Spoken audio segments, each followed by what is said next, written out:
ಶ್ರೀಕೃಷ್ಣ ಜನ್ಮಾಷ್ಟಮಿ ಹಿನ್ನೆಲೆ 2 ದಿನಗಳ ಕಾಲ ಯಾದವ ಸಮುದಾಯದಿಂದ ಅದ್ಧೂರಿ ಕಾರ್ಯಕ್ರಮವನ್ನು ಆಯೋಜಿಸಲಾಗಿತ್ತು. ಇಂದು ಶ್ರೀಕೃಷ್ಣ ಜಯಂತ್ಯೋತ್ಸವದ ಕಾರಣ ನಗರದ ಎಂಜಿ ರಸ್ತೆಯ ಶ್ರೀ ವೇಣುಗೋಪಾಲ ಸ್ವಾಮಿ ದೇವಾಲಯದಲ್ಲಿ ವಿಶೇಷ ಪೂಜೆ ಸಲ್ಲಿಸಿ ನಂತರ ಕೃಷ್ಣ ಯಾದವಾನಂದ ಸ್ವಾಮೀಜಿಗಳ ಸಮ್ಮುಖದಲ್ಲಿ ಹೂವಿನ ಪಲ್ಲಕ್ಕಿಗಳಿಗೆ ಚಾಲನೆ ನೀಡಲಾಯಿತು. ನಗರದ ಎಂಜಿ ರಸ್ತೆ ಮೂಲಕ ಬಿಬಿ ರಸ್ತೆಗೆ ಆಗಮಿಸಿದ ಪಲ್ಲಕ್ಕಿಗಳಿಗೆ ವಿವಿಧ ಕಲಾ ತಂಡಗಳು ಸಾಥ್ ನೀಡಿದವು.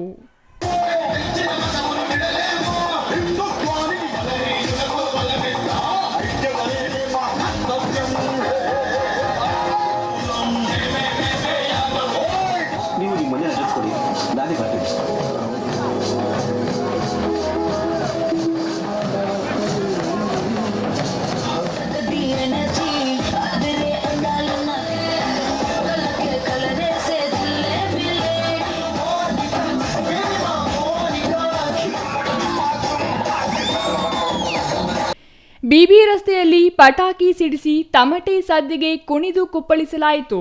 ಕೃಷ್ಣ ಯಾದವಾನಂದ ಸ್ವಾಮೀಜಿ, ಯಾದವ ಸಮುದಾಯದ ಮುಖಂಡರು, ಮುನೇಗೌಡ ಸೇರಿದಂತೆ ಇತರರು ಮೆರವಣಿಗೆಯಲ್ಲಿ ಸಾಗಿದರು.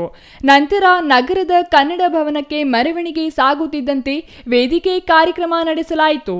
ಈ ವೇಳೆ ಮಾತನಾಡಿದ ಕೃಷ್ಣ ಯಾದವಾನಂದ ಸ್ವಾಮೀಜಿಗಳು, ಶ್ರೀಕೃಷ್ಣ ಜಯಂತಿ ದಿನವೇ ಸಮುದಾಯದವರೊಬ್ಬರು ಐಕ್ಯರಾದ ಕಾರಣ ಅಂದು ಸಾಂಕೇತಿಕವಾಗಿ ಜಯಂತಿ ಆಚರಿಸಿ ಇಂದು ಅದ್ಧೂರಿಯಾಗಿ ಆಚರಿಸಲು ನಿರ್ಧರಿಸಲಾಯಿತು ಎಂದರು. ಇಂದು ನಗರದ ಪ್ರಮುಖ ಬೀದಿಗಳಲ್ಲಿ ಶ್ರೀಕೃಷ್ಣನ ಭವ್ಯ ಮೆರವಣಿಗೆ ನಡೆಸಲಾಯಿತು. ಸಮುದಾಯ ಶ್ರೀಕೃಷ್ಣ ರಾಜಕೀಯ ತಂತ್ರ ಅಳವಡಿಸಿಕೊಳ್ಳಬೇಕು, ಅಧರ್ಮವನ್ನು ತೊರೆದು ಧರ್ಮದ ಹಾದಿಯಲ್ಲಿ ಸಾಗಬೇಕು, ಭಗವದ್ಗೀತೆ ಸಂದೇಶದಂತೆ ಬಾಳುವುದನ್ನು ರೂಢಿಸಿಕೊಳ್ಳಬೇಕೆಂದು ಸಲಹೆ ನೀಡಿದರು. ಪ್ರತಿ ವರ್ಷನೂ ಕೂಡ ಶ್ರೀಕೃಷ್ಣ ಜಯಂತಿಯನ್ನ ಚಿಕ್ಕಬಳ್ಳಾಪುರ ನಗರದಲ್ಲಿ ಮಾಡ್ತಾ ಇದ್ದಾರೆ. ಈ ವರ್ಷ ಏನಾಗಿತ್ತು ಅಂತಂದ್ರೆ, ಅದೇ ಕೃಷ್ಣ ಜಯಂತಿ ದಿವಸ ಸಮಾಜದ ಒಬ್ಬ ಬಾಂಧವರು ಏನು ಐಕ್ಯವಾದರು. ಹಾಗಾಗಿ ಅವತ್ತಿನ ದಿವಸ ಸಾಂಕೇತಿಕವಾಗಿ ಪೂಜೆ ಸಲ್ಲಿಸ್ಬಿಟ್ಟು ಇವತ್ತು ಏನು ಮಂಗಳವಾದ್ಯದ ಮೂಲಕವಾಗಿ ಶ್ರೀಕೃಷ್ಣನ ಭವ್ಯ ಮೆರವಣಿಗೆ ಬಂದು ಕನ್ನಡ ಭವನಕ್ಕೆ ಬಂದು ಸೇರಿದೆ. ಹಾಗಾಗಿ ಅವತ್ತಿನ ದಿವಸ ಮಾಡಕ್ಕೆ ಆಗದೆ ಇರುವಂತದ್ದನ್ನ ಇವತ್ತು ಕಾರ್ಯಕ್ರಮವನ್ನು ಇವತ್ತು ಮಾಡ್ತಾ ಇದ್ದಾರೆ ಸಮಾಜದ ಬಾಂಧವರೆಲ್ಲರೂ ಸೇರಿ. ಶ್ರೀಕೃಷ್ಣನ ರಾಜಕೀಯ ತಂತ್ರಗಾರಿಕೆಯನ್ನ ಬೆಳೆಸ್ಕೊಳ್ಬೇಕು. ಅದ್ರ ಜೊತೆಗೆ ಅಧರ್ಮವನ್ನ ಕೈ ಎತ್ತಬಾರ್ದು, ಧರ್ಮವನ್ನ ಹಿಡಿಬೇಕು, ಧರ್ಮದ ಮೂಲಕವಾಗಿ ನಡಿಬೇಕು.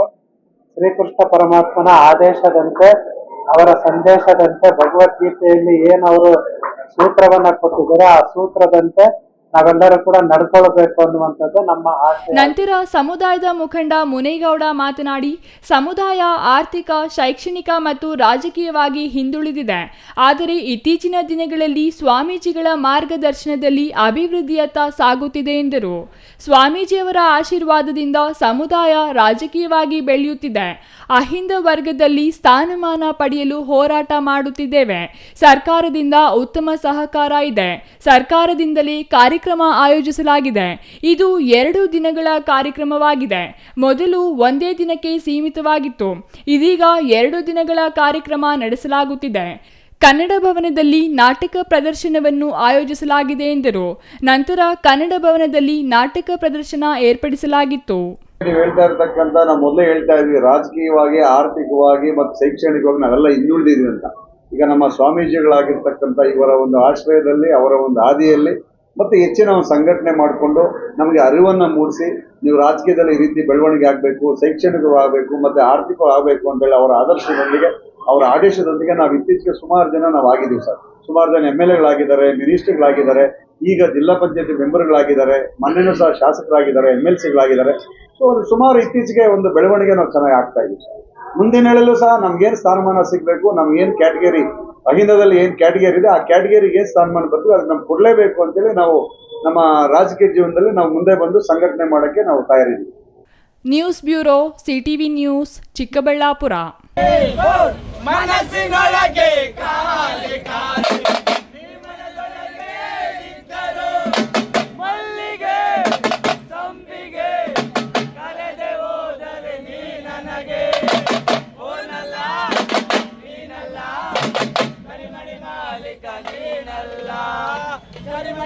ಮತ್ಯಾರು ಮತ್ತಿನ್ಯಾರು ಕರಿಮಣಿ ಮಾಲೀಕರು